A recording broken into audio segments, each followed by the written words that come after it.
Can the Hoosiers stay perfect on Saturday in East Lansing? Can Michigan State shock Hoosier Nation? Well, let's talk about it in this Locked On crossover. Let's go.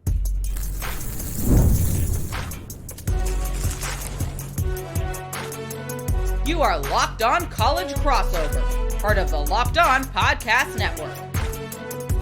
Your team every day.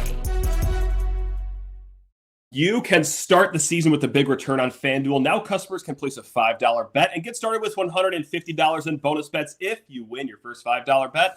Just visit FanDuel.com to get started. Spartan friends, Spartan family, also Hoosier Nation. Excuse me, Jacob. Undefeated Hoosier Nation. Thank you. We're going to throw some respect on your name right now. Let's make this formal right now.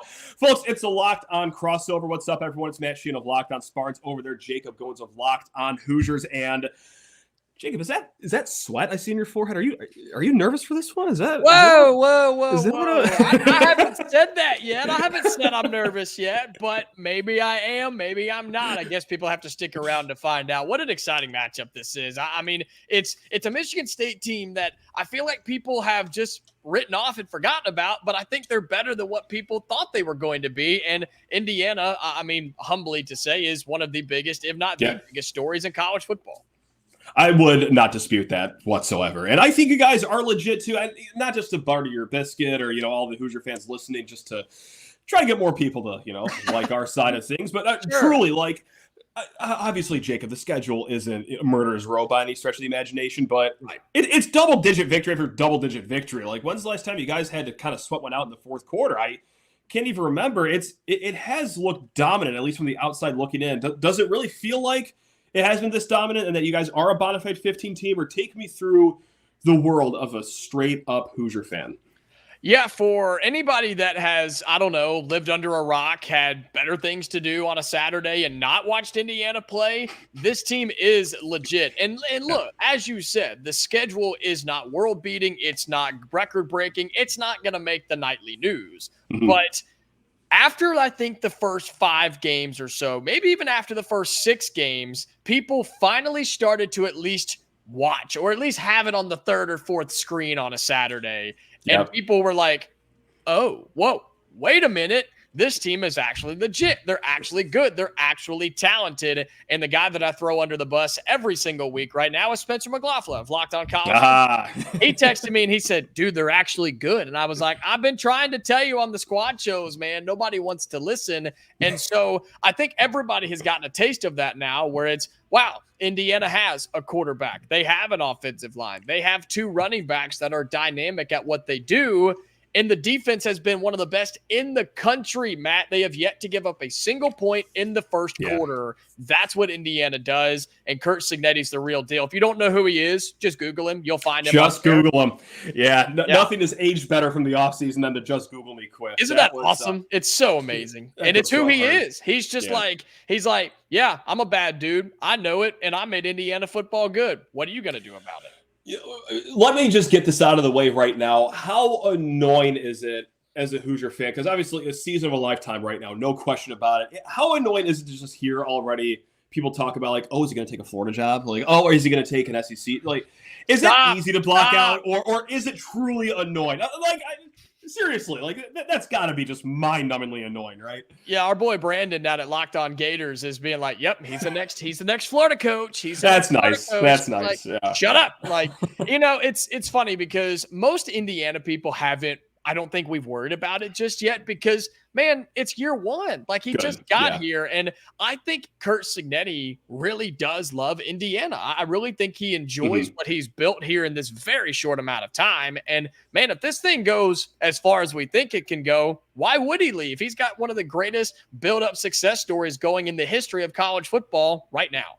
Certainly. Yeah, there's no question about it. And, let's just flip into this game really quick because I think it was fascinating that the spread comes out at -7, and not to make it a whole gambling segment, but usually by and large, Jacob, when you look at the S&P Plus numbers, it's not a perfect science, but those numbers are kind of close more times than not.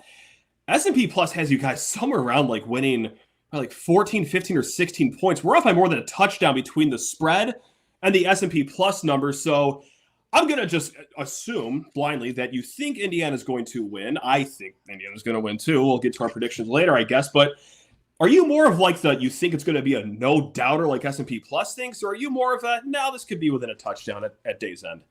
I think there's just so many factors before Saturday gets here, Matt, from the Indiana side and from the Michigan State side that I'm still up in the air about it. I think the result is not imminent or evident or whatever you want to say there. I don't think it's a given, right? Mm-hmm. But I do think there are a lot of question marks and a lot of things to still be learned about Indiana and Michigan State before I'm comfortable saying, oh, yeah, Indiana is going to win their 9th straight double-digit win. Like, I don't feel comfortable saying that yet because of the schedule, because of injuries, because of just new things and a night or afternoon game, I guess, there in East Lansing, right? It's just, there's a lot of factors here. And I'm curious on what you think. I mean, are you thinking Michigan State? Is it a disrespect thing on Michigan State? Ooh, we do like our disrespect over here. Don't get me wrong. Like, that's one of the calling cards going back to the D'Antonio era. So I'll take that, actually. Yeah. That's right. Take your numbers, S&P Plus. That's right, Bill Connolly. And shove it! Because we will keep the within single digits. That's right, baby. No, it is incredibly hard to win by double digits week in and week out. I was actually shocked, and I'm rolling back the clock here longer than I'd like to admit it. But the 2013 Michigan State team, they won the Rose Bowl. It was great. They were the first team ever in Big Ten history to win all their Big Ten games by double digits. And I think there's only been one, if not two teams to do it ever since. It is rare, as good as you are, to just run the table like that. So with that, Michigan State has shown that they can bounce back from tough times. And obviously, last week was a tough game, both emotionally and physically.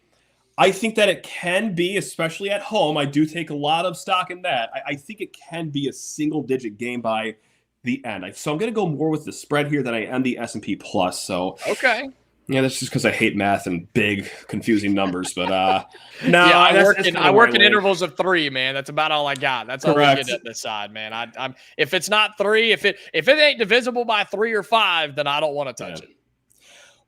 Are you already there with college football playoff talk, though? Like, because I was going to say, like, okay, if you win this game, what does that mean? Like, do you start believing in college football playoff? But I guess, like, how could you not already be thinking it, right? Or am I jumping the gun on my end? No, I mean, it's legitimate. I think a lot of people, myself included, we are hesitant to mention it just because of weird voodoo, I guess. Yeah. I get it. Yeah.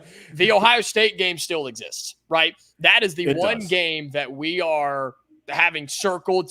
Not since the beginning. That would be a lie, because everybody, myself included, everybody at Locked On Hoosiers, we wrote that game off. It was like, what can we do other than the Ohio State game? But now it's like, man, if we beat Michigan State, if we beat Michigan, then we have the Ohio State game and everything is in front of us. So there's still a long way to go, especially with Oregon, Penn State, and Ohio State still in front of us in in the AP polls. So playoffs are on the horizon, but we're taking this one game at a time, and that starts with Michigan State. That's what I'm talking about. And actually, I just got off the phone with Tony Petitti, Big Ten commissioner, before he hopped on, and he offered me a deal that he wanted me to relay to you, Jacob. So MSU, we get to win this game Saturday. If that means you guys get a Big Ten championship in the sport of basketball coming up this season, do you take that trade right here, right now? That's right. Take as long as you want to answer that question, or as short as you want it. He just called. It's crazy timing on his part, I got to say. I know. I don't think I'm allowed to answer that. Because I'm going to make somebody mad, because basketball is longing for it, but football has never been at that spot. No. You know what I'm saying? Like, and this is, again, the most historic year we've ever seen for Indiana through 8 games. So I'll let the fans decide. That is what we call making him sweat, folks. That's what I'm talking about. Now, Jacob's going to make me sweat on the other side of this, because he's going to grill me about Michigan State, talk about our Spartans, and then we'll, third segment, of course, flip the script. I'm going to roast him about Indiana. But first, I need to talk everyone's ears off about 5 Hour Energy. Our friends over at 5 Hour Energy know that being a passionate football fan isn't just a hobby, it's a way of life. It takes a lot of energy to power through an all-day tailgate, touchdown celebrations, and then, well, the agonizing second overtime. That is why they created the Stand the Fan 5 Hour Energy Shot with a special flavor called Fan Fuel. The energy shot made just for fans like us, Jacob. The fans who are just the first in the parking lot and the last ones to leave. We see you. You know what else gives me a little bit of energy, a little bit of fan fuel for this week? Well, it's just the idea that, you know what, Aidan Chiles can keep a game spicy. Exciting, if not for nothing else, for better or for worse, Wow. Jacob. Yeah, you like your little steady offense over there, the one that always hums along, never has a turnover. It is Just Russian keeps roulette on over on moving. our side, baby. It is a hoot and a half. So that is what the fan fuel is all about. 5 Hour Energy knows that no matter what team you root for, being a fan requires heart, soul, and a whole lot of energy. Whether you are prepping for the big tailgate or ironing your jersey, your game day to-do list is always a mile long. That's why you have the limited edition Stand the Fan 5 Hour Energy shot right here to help you keep fueled throughout the season. What's your fan fuel this week? Whatever it is, do it with 5 Hour Energy, available on 5hourenergy.com, shipped nationwide. All right, Jacob, I'm in my hot seat right now. I'm ready to talk about my Spartans. Last week is in the past, and Oh, no, it's not. Oh, no, it's not. Oh, no, it's not. No, we're getting there, my friend. We're getting there. So let's run through this thing really quickly because, as I mentioned, this is a Michigan State team, right? 4-4 overall, 2-3 in conference play. Yeah. Our first question, right off the rip: are they better than the record shows? I think so, because 2 of those games are Oregon and Ohio State, 6 days apart. And look, those games could have been 36 days apart. That still would have been the same outcome. But I like to add that little bonus in there just to cry and whine a little bit. But I think they are a little better than their record shows.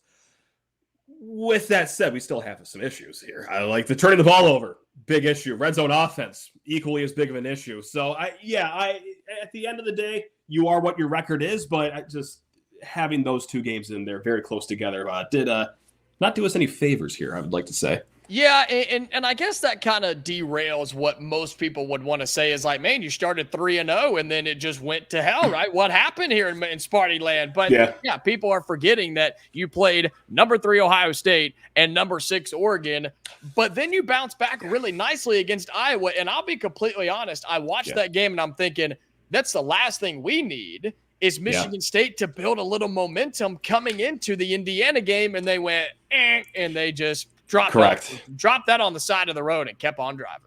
Not great. And that Iowa game was the best I've seen Michigan State play in 3 years. And Jacob, I'm not going to say it was a lot of emails. 3 years. We got some questions, though. We talked about college football playoff for you guys in the first segment. We got some people saying, like, hey, if we went out 9-3, can we backdoor our way into the college football playoff? I let myself get past the Michigan game before even talking about it, but the answer would have still been a defiant no. But nevertheless, Jacob, for the first time in a long time, we were excited because we saw competent football. We saw a run game. We saw a run game last week, but unfortunately, some penalties got us not in a nice place. I want to keep this G-rated for the families listening. So and just an untimely turnover, as if there's ever a time for a turnover. But yeah, I'm sorry. I'm just rambling here. Well, that's the thing. It's been a hard week. It's been a hard week. I'm sorry. It seems like it, especially not only did you get the win over Iowa and then turn around and lose. So good. You lose to Michigan. And I know that's a sore spot up there, right? I mean, that's not cool. A little bit. Yeah, look, last year it is what it is. Like, we had a horrendous team. They had a great team. 49-0. Was it fun? Absolutely not, but you can understand how that happens. What hurts the absolute most with last week's game is that's just point blank. This isn't me being a hater. This is just me being an objective watcher of college football. That's not a good Michigan team.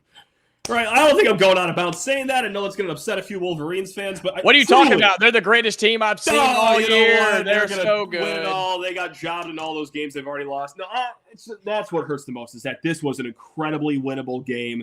Felt like you were on the same level as them, even though you're in year 1 of a rebuild. They're in year 1 of a whatever they want to call it after the national championship. It was just that's what really had me sleeping for 30 minutes each night here, Jacob. Yeah, that's tough. But what's not tough is the excitement of a guy you mentioned earlier. Hey, now. Right?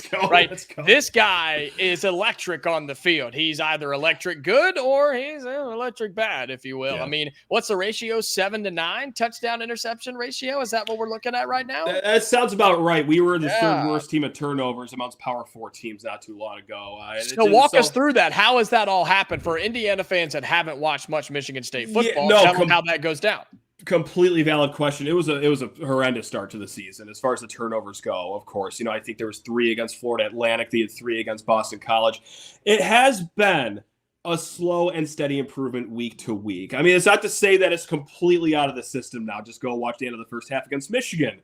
coughs up a fumble. Michigan turns that to 3 points. All the momentum in the world goes their way. But it was decision-making with the ball. He is physically gifted. He has great legs. He's got a powerful arm. And I do this all the time when I play Madden, and I suck at Madden, Jacob. Like, if I have a dual-threat quarterback, I'm running around, and I'm trying to make something out of absolutely nothing. And what's that? The team is running the other way with the ball now, and I'm actually down 49-7. But no, he had a little bit of that with him early on, is that, thinking that he could make every play. He knows he can't now. He is a little smarter with his decision-making.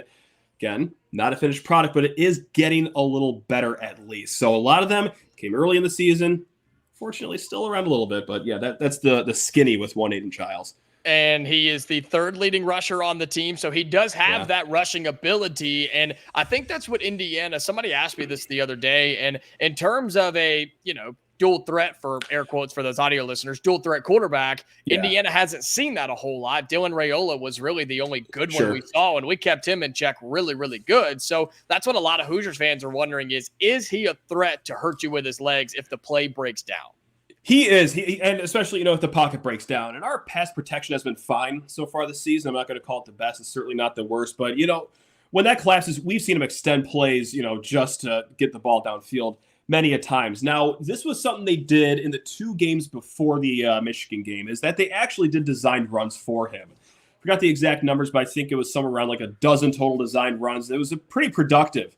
Whereas the start of the season, they didn't really do a lot of that. I think that was to preserve his health, because the season's only going to go as long as Aidan Chiles can go. So, but when it's crunch time, when he's got to start winning games to get to a bowl game, they started to uncork that a little bit. So you will see a little bit more of designed runs by him, but yeah, he really makes his hay by, oh man, just when you think you got him in the pocket, not so fast, my friend. Now, does he pass it to a receiver? Or does he pass it to someone else? Is the $1 million question. But hey, he's been getting better at finding a receiver at least. So we'll take it. I'm glad you've already accepted the fact of what he is. I'm really proud of him. I love him. Look, and I get a lot of flack from Michigan State fans being like, "Hey, your guy Aidan Chiles, like you got to cut the turnovers down. It's too much." But it's like, has anyone else watched Michigan State football the last few years? Like, do you understand how drastically better this situation is? Like, or does anyone else watch football around the country on a Saturday? Like, this kid, yes, well, he does make some turnovers. He also has some throws that you will only see on Sundays. Like, he is human cryptocurrency, Jacob. That's what I've been telling our fans the entire season.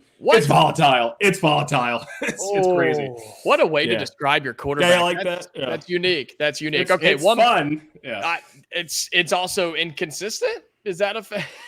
You are in a Yacht in the Caymans one series, and then the very next one, you are in the soup kitchen line. It's tough. Speaking of inconsistent, the defense for Michigan State, the one that's going to be going up against what seems to be a high-powered Indiana offense, one that we still don't know as of right now who the quarterback's going to be. I'm sure we're going to get to that in the next segment. But for Hoosiers fans, defensively for Sparty, what do they throw at you? What will they show? What can they stop the run? Because Indiana's got 2 workhorses back there that they will rely on time and time again.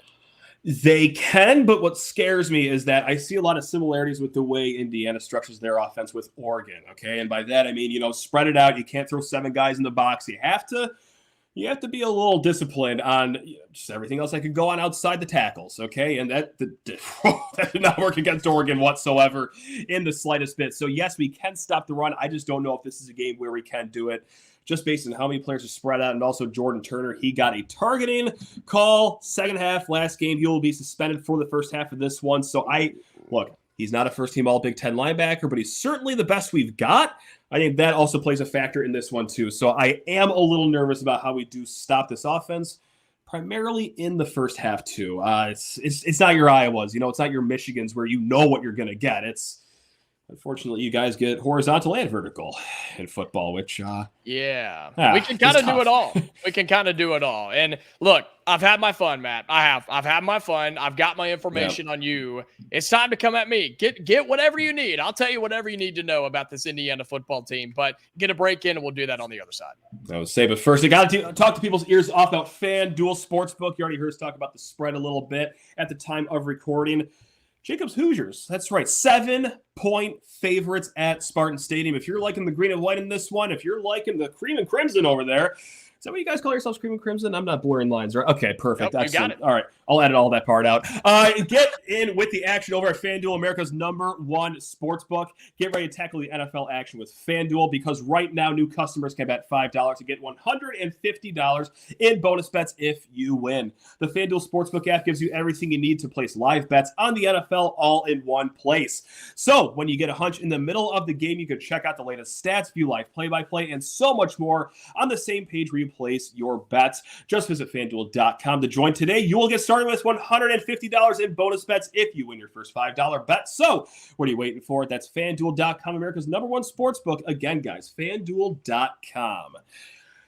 It's Kurtis Rourke, right? Like, we could just cut the shenanigans. He's fine. He's never been better, actually. He's going to carve every team up the rest of the season. Yeah, he's just going to continue his Heisman campaign. Don't worry about it. Good. Thanks. Appreciate that. Let's actually talk about the two running backs right here, because I feel like they don't get enough love. You know, you hear things about the defense. Oh, my God, they're good. Kurtis Rourke, of course, good. But what is going on with the running backs? Is it a lightning thunder situation? Is it just, oh, my God, everyone's just very good in the same way? Take us away. Yeah, so you've got two guys in the backfield right now, Justice Ellison and Tyson Lawton. It's Tyson, 2 words, 2 names, not Tyson, Tyson Lawton.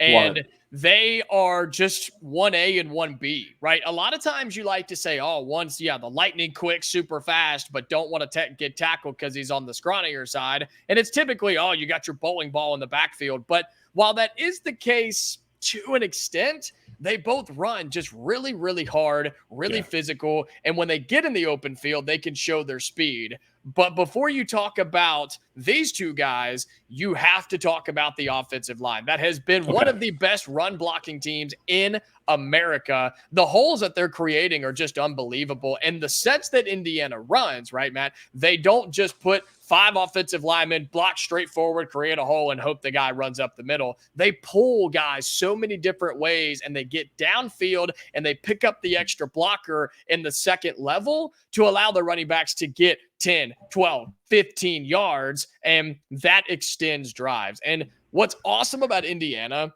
and it's scary at times, but they've proven that they can do it, is 3rd and 6, 3rd and 7. Oh, that's a throwing down in football, right? No, Indiana does not care. Here you go, Lawton. Take it away, sir. And if you don't pick it up, they'll just do the same thing again. They don't care, and they are so good at that. And so between Ellison and Lawton, I just think you have two guys that are always fresh, always ready, and their football IQ is over the top extreme. And so they are the ground and pound game. Indiana wants to run the football. As good as Kurtis Rourke has been, and even as good as Taven Jackson has been in the last 6 quarters, he came in at halftime and played the second half against Nebraska. Indiana wants to start by running the football. They're going to chew up clock. So for any opponent that plays us, that being Michigan State this weekend, possessions are everything. And Indiana can score on theirs, and other teams have to try and keep up. That's what Michigan State tried last week. They tried to, keep the ball in their possession. They really made it a 2.5-hour game on Big Ten Network. So if you guys want to be home by 6 o'clock, this might be the game for you. But I'm cool with that. You say, okay, 3rd and 6, they run it. If they don't get it, well, they're going to try it again. And that made me think, something I read recently is that you guys are one of the more aggressive teams in football, especially when it comes to, going for it on 4th down. Is that something that you could back up to? Should we be expecting a healthy dose of that coming up? Yeah, I mean, I think Cignetti and his staff, they look at the analytics quite a bit, but they also call the game off of momentum and feel and just kind of the sway of how the game is going. And look, if we're running the ball really well and we're inside, if we're on the other side of the field and we're on like the 40 or the 45 and it's a few yards to pick up on 4th down, there's a good chance Indiana's going to go for it. And not that the field goal kicker's not good, right? We got a great guy back there. He just hasn't kicked it a whole lot, man. I got to get an update. He's kicked 5 field goals this year, Matt. 5 through 8 games. Jeez, man. Our dude has kicked 5 field goals all season long, and he's made all 5 of them, and is perfect on PATs. So if that doesn't answer your question, then I don't know what will. We don't kick field goals in Bloomington. We score touchdowns.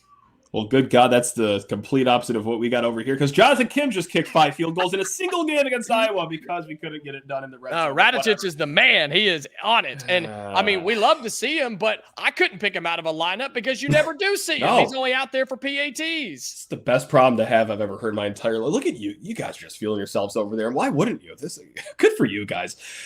Why is Kurtis Rourke so good? I know this is like the worst, most broad question of all time, but like, what is it that he does really well above anything else? I think he's a genius. I think it's what it comes down to. It's that Ohio education that he got at the Bobcats of OU and playing a little action on a Wednesday night, right? And that's what I've screamed this to everybody that would listen. I just think he was the best thing that was hidden in Maction.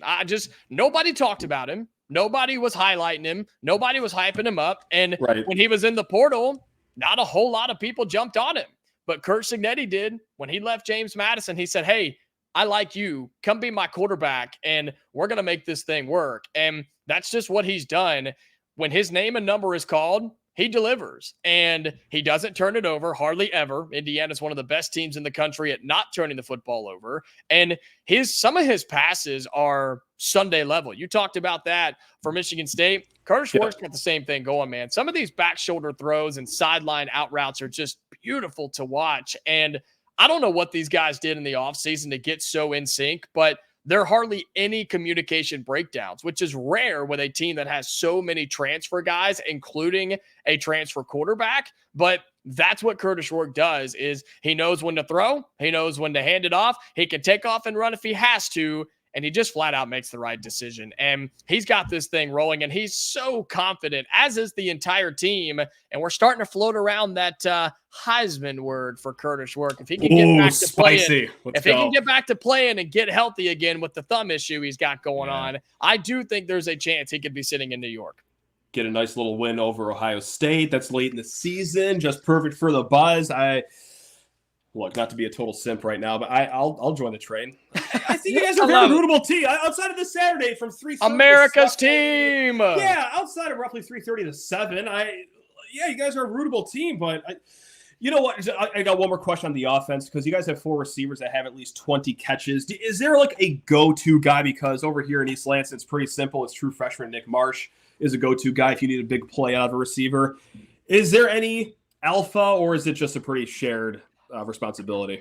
I think if you're looking for just get a catch and move the chains or get some yards, I think it's Elijah Surratt. But if you're like, hey, we need a dude to get to the end zone, it's Omar Cooper. Like, that seems to be the given as of now, but both of them are just fine in the roles that are reversed of that. But those two guys, you're going to hear their names quite often. They go to them time and time again. So receivers, Surratt and Cooper. Running backs, Ellison and Lawton. And if it is the quarterback, you know his name by now, Kurtis Rourke. But if it's not, it will be Taven Jackson, who could see some action depending on the status of Rourke before the game, during the game, or however it plays out. So just keep those guys in mind. I did not know that fun little nugget about the defense. Obviously, I knew the defense was extraordinary. You're not undefeated because you have a horrible defense. But to not surrender a point in the first quarter is something. Isn't that amazing? That's incredible. So what makes the defense so good? Are you guys just playing with 13 people and have gotten away with it the entire season? Or what is stirring the drink over there? It's kind of the same thing as the offense, and that's just a lazy answer, but I think it just speaks to what Curt Cignetti has done with the guys underneath him. No communication breakdowns, all on a string, and just discipline, I think is the best way to describe it, because the defensive line is solid. I'm not going to say they're the best in the league, but I think they're very, very good, and they put a lot of pressure on the quarterbacks and make them make plays. And then between the linebacker core that's led by Aiden Fisher, who is going to be on national award list by the end of the season. He can do it all. Rush the quarterback, spy, zone, coverage, doesn't matter. He's got it. And then you have the National Defensive Player of the Week, and D'Angelo Ponza from a week ago. 2 interceptions, a pick 6 to start the game against Washington. He's the one roaming back there just waiting on a bad pass. So, yeah, you got dudes all over the place at all 3 levels of this defense. And, again, they don't make stupid penalties. They force turnovers, and they get off the field. That sets up for a pretty successful football team, Matt. How beautiful was the camera work there on that pick 6? Just zooming out the entire. It was so good. That was, and for the Big Ten Network, I was really impressed. they should win it. I mean, for that shot alone, fans are going crazy. The stadium was actually sold out, which has been sold out all year long, but they actually filled it this Saturday. Pretty incredible. Pretty incredible. What talking heads will we be, Jacob? Without offering predictions, then this one. Let's just get everyone in the weekend. You can hear the enthusiasm in my voice right now. I hope I'm wrong. I'd love to be wrong. Nothing could make me happier than being wrong on Saturday, actually. But I'll just give mine. It's 31-23 Hoosiers. 31-23. So you are sticking to your guns. You do think Michigan State keeps it close, huh? Yeah, you guys cover, but it's single digits. I'm going to say 31-18. I think it will be close until the fourth quarter. I think Indiana will get a score in the beginning of the fourth quarter. Defense comes up with a stop or a turnover to end the game. We run out the clock and we walk out of Sparty. But I'm just telling you, myself, I can't speak for the rest of the fans right now. I'm still a little nervous about the game. As soon as we're out of there with a win, I'll be okay, and then everything's in front of us. But a road game in the Big Ten, late afternoon, getting into the sun going down, I've seen weirder things. On Peacock, too. There's a lot of weird voodoo around that, too. Oh, I forgot. Oh. I haven't. Oh. We've played on absurd stations so far this year, man. Sorry. We're just used to playing on ESPN, College Game Day. Sorry. We don't. Sorry. It's fine. No, it's our next game's on Quibi, I think, and then we got to play on ESPN C-SPAN Sports and the Ocho and, E-News. You do the show during basketball season, Jacob? Oh, yeah. Hey. See you then. That's what I'm talking about. Folks, that's Jacob Goins of Locked On Hoosiers over here, Matt Sheen of Locked On Spartans. We do this, whether you guys like it or not, 5 days a week. Jacob, Hoosier Nation, have a great weekend. Again, outside the hours of 3:30 to 7 Eastern time, roughly. And then good luck the rest of the season. And Spartan fans, guys, you already know I love you. I'm sorry for the negativity there. But, hey, if I'm wrong, you can catch me in the post-game show and throw all sorts of eggs in my face. I will gladly gobble them all up. All right, guys. Till next time. See you all later.